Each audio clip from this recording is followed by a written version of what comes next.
Good morning, dear students. Welcome to Birdie Path, session number 4. Let's start with focus. All of you sit straight, raise your palm, keep on your thighs, close your eyes, and imagine. Rise. Imagine you are walking to the park.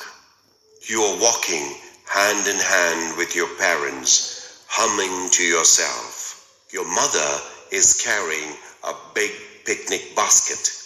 You think of all the goodies it contains and lick your lips in anticipation. It has hot parathas, ripe bananas, and bunches of juicy green grapes. Soon you reach the park. It is a lovely expanse of green with neatly trimmed grass. You take in the scenic view and sigh in contentment. Now we are going to do reading part. Students, look at the word carefully, listen to it, and say the word 3 times.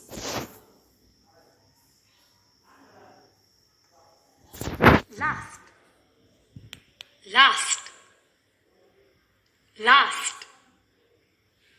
Year, year, year. Not, not, not. Happy, happy, happy. Filled, filled, filled. Fills, fills, fills. Grew, grew, grew. Wide, wide, wide. Richest, richest, richest. Money, money, money. But the people of the kingdom were not happy.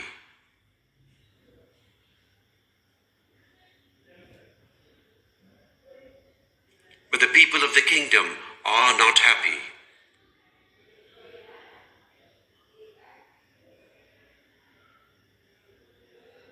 But the people of the kingdom will not be happy.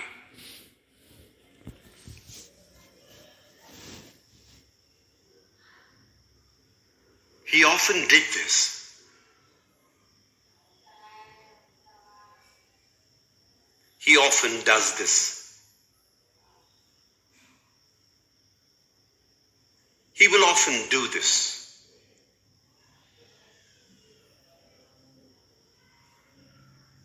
Suddenly, a buzzing sound filled his ears.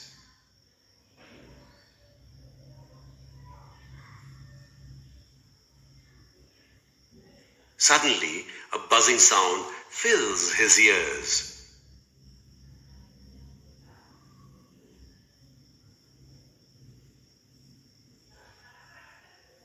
Suddenly, a buzzing sound will fill his ears.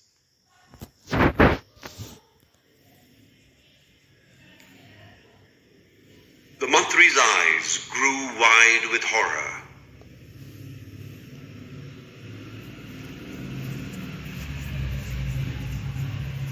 The Mantri's eyes grow wide with horror.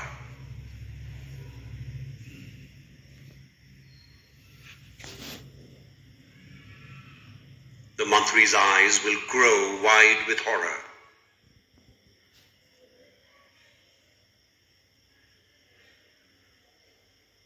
There's more than 1 crore of rupees, Your Majesty.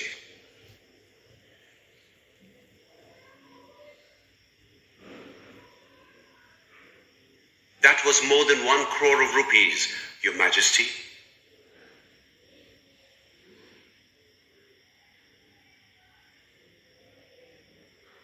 That will be more than 1 crore of rupees, Your Majesty.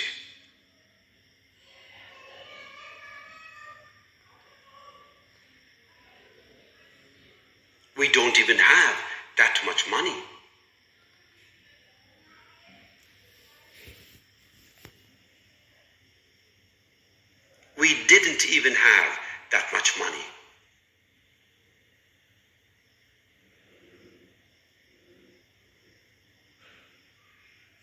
We won't even have that much money.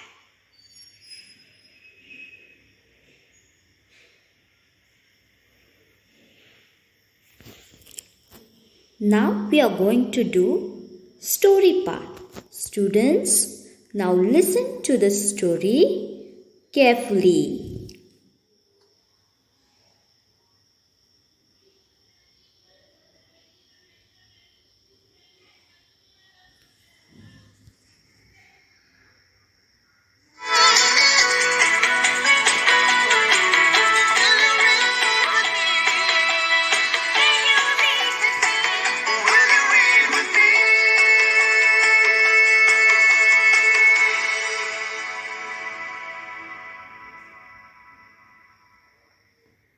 This is the story Just One Paisa. You can read along with Rahul Dravid. You will know it is time to turn the page when you hear Karadi's cane tap like this.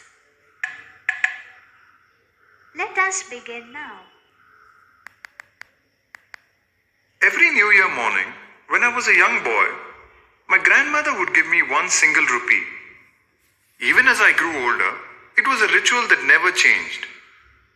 One New Year's Day, curious, I asked her why she did this. Just a single rupee, or even just one paisa, has enormous power, she said, and went on to tell me the story. Hi, I'm Rahul Dravid. Will you read with me?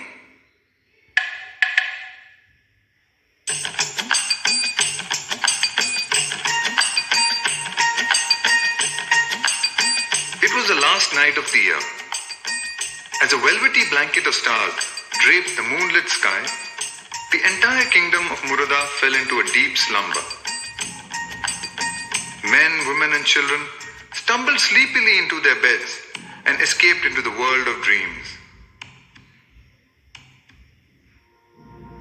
In the deep silence of the pitch black night, only one sound could be heard again and again and again. Ching, ching, ching.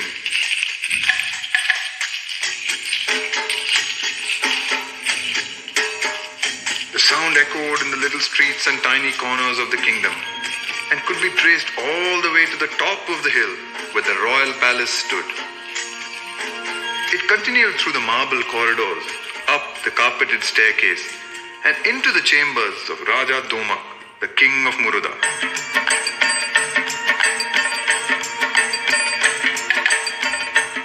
Raja Domak sat in his treasury with a look of contentment on his face. Across him sat the Raja's mantri with an enormous pile of coins next to him. His nimble fingers were carefully counting the coins one by one. As he counted them, he dropped each coin into a giant chest. That's the last coin, Your Majesty, said the mantri as he dropped the final piece into the large box. I've filled 42 such chests in the treasury. Have all the people made their contribution? Asked Raja Domak. Yes, Your Majesty, said the mantri. Excellent, said Raja Domak gleefully, satisfied that his coffers were overflowing. It was not that the Raja was a bad king or even a greedy one. It was just that he became very insecure when his treasure house was not full. So even when his kingdom was suffering from drought and famine, he was reluctant to use the money to help his people. Good night then, said the Raja as he happily retired to his bed. But the people of the kingdom were not happy. The riches of Murada remained confined to the Raja's treasury. The rest of the kingdom could only watch helplessly as their hard-earned savings made their way into the king's treasure chest.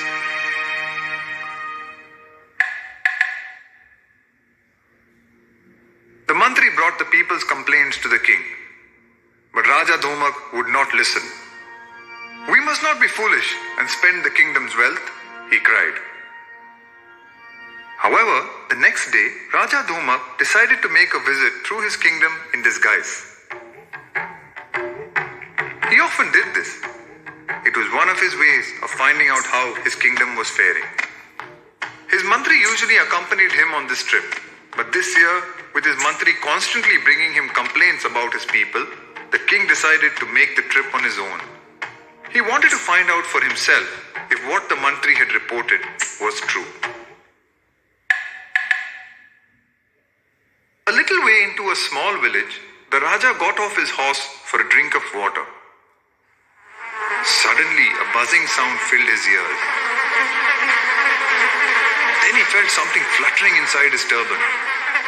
To his horror, the Raja realized that a bee had flown into his turban and was now fluttering about frantically. Try as he might, he could not get his turban off. Raja Dhomak began jumping up and down and shaking from one side to the other.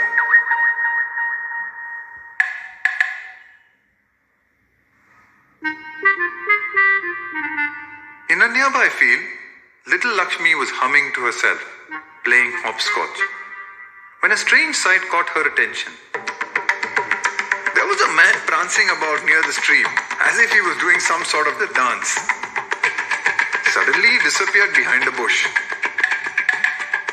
Just as Lakshmi approached the bush to get a closer look, the Raja popped up again, still hopping up and down, holding his turban. She could hear the buzzing of the bee. With the speed of lightning, Lakshmi dashed across to the king and yanked off his turban and threw it away. The bee immediately flew out of the turban and away into the field. The Raja, exhausted, sat back in relief. "Thank you, little girl," said the Raja. With his turban off, Lakshmi recognized the king and immediately bowed low. "Your Majesty," she cried, "I didn't know it was you." "How can I reward you for helping me get rid of that bee?" asked the Raja. Lakshmi hesitated. "Go on and tell me, little girl. I'm sure there must be something that I can do," urged Raja Dhomak again. "Just give me 1 paisa, Your Majesty," said Lakshmi softly. "What?" asked the Raja, bewildered and not sure if he had heard correctly. "Did you say 1 paisa?" "Yes, just 1 paisa," said Lakshmi a little louder now. No, don't be shy. Come on, ask for something else. I insist," said the Raja, very amused with his little girl. Very well then, if you insist," said Lakshmi. "I would like you to double the number of paise with each day for 1 month. 1 paisa on the first day, 2 on the second day, 4 on the third day, 8 on the fourth day, and so on." Then with a sweet smile, she added, "Only for 30 days, of course." Raja Dhomak chuckled. Lakshmi's request seemed very small indeed. Just 1 paisa? No jewels or gold, just a few paise. "You shall have what you asked for," said Raja Dhomak. "My messenger will personally come and give you your reward every day for a month." And that was exactly what happened. Every day Raja Dhomak sent a messenger to Lakshmi with the money. And over the next 5 days handed out 4, 8, 16, 32 and 64 paise to his messenger. The Raja was very amused about Lakshmi's earnest desire for such a small amount. He even felt sorry for her. Every day the number doubled. And by the 15th day, instead of just placing a few coins in his messenger's hand, he had to send a bag carrying 16,384 paise, more than 150 rupees. Nevertheless, the king had millions of coins in his coffers. 100 rupees was not even what he spent on his lunch. By the 20th day, Raja Dhomak was starting to get worried. Lakshmi's simple request for 1 paisa had turned into 5,24,288 paise, more than 5,000 rupees. The king could still easily afford it, But by no means it was the mere pittance he had initially assumed it would be. No longer could he send the coins with a single messenger. An entire troop of messengers had to take the coins to Lakshmi on horseback.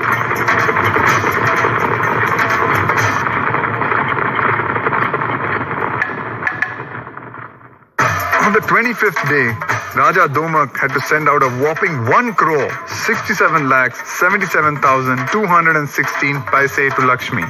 It was more than 1 lakh of rupees. He was now starting to make a serious dent in his treasury. This had to stop.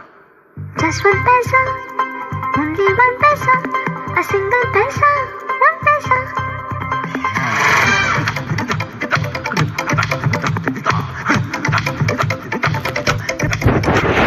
Just 1 paisa, only 1 paisa, a single paisa, 1 paisa. Just 1 paisa, only 1 paisa, a single paisa, 1 paisa. What's it do to double that to make some more? What's it do to double that to make some more? When you double what you got, you will find you have a lot. You will find that you have a lot. Coins, coins, coins, double. Raja Domak is in trouble. Coins, coins, coins, double. Raja Domak is in trouble. All his money goes and goes. Lakshmi's wealth grows and grows. Just 1 paisa, only 1 paisa, a single paisa, 1 paisa. Just 1 paisa, only 1 paisa, a single paisa, 1 paisa.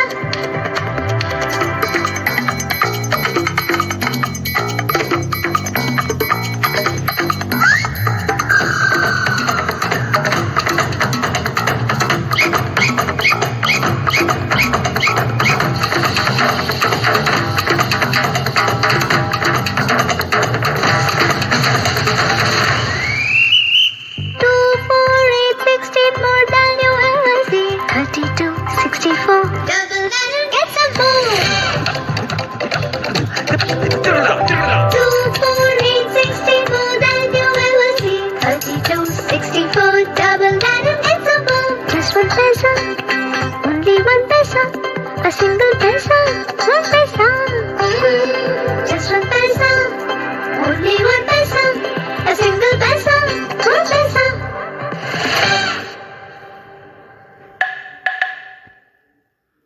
The Raja sent for his mantri and told him the story. The mantri's eyes grew wide with horror. "Your Majesty," he gasped, "what have you done? You must stop this immediately. I wish you had told me about this sooner. If you continue doing this, by the 30th day, you will have to send the girl 53 crore 68 lakh 70,912 paise.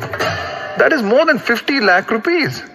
In total, over the 30 days, she would have received 107 crore 37 lakh 41,823 paise.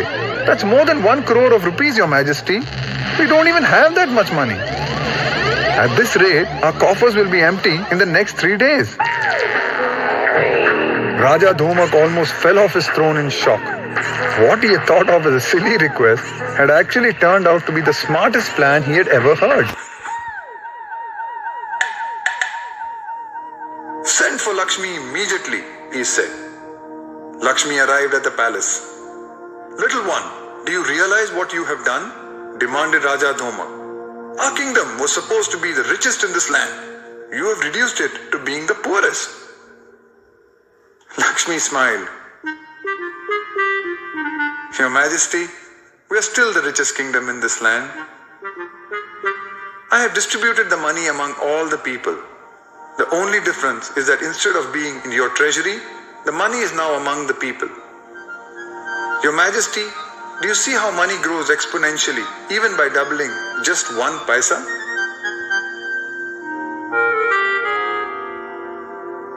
Raja Domak saw the wisdom of Lakshmi's words. After all, money wisely invested was better than money being stored away in his own treasury. From that day on, Raja Domak never asked his people to surrender their earnings to him. Murudha became a bright and happy place, all thanks to the clever little mathematician in the kingdom. and the only clinking sound that was ever heard was the cheery clinking of the coins in the people's very own pockets. And Lakshmi? Well, she grew up to become the chief economist, making reforms and spending the kingdom's money wisely.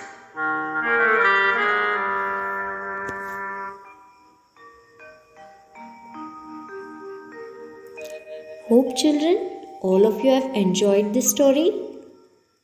Today we have done with session number 4 with reading part and story part. Thank you.